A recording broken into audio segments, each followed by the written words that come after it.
Si rahisi kumwona kiumbe ambaye ni muovu na mbaya kwa wazazi wake wawili, eti ukamwona yupo katika hali nzuri ya maisha. Si rahisi.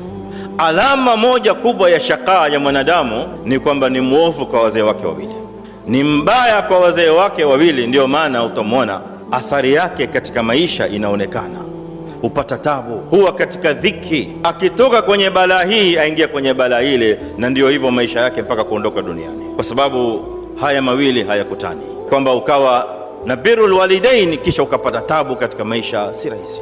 Labda kuna makosa mengine umeyatekeleza, ina hisabu yake kando. Anayesimama katika misingi ya kuwatii wazee wake wawili na kuwapenda wazee wake wawili na kuwasimamia wazee wake wawili mpaka wakawa radhi naye, kuwaheshimu wazee wawili na kuwafanyia wema mpaka siku yao ya mwisho ya Allah azza wa jalla kuwakhtari, wakaondoka duniani wale wazee wawili wakiwa wako radhi na wewe, ikawa umetekeleza birrul walidaini hata wakiwa katika makosa.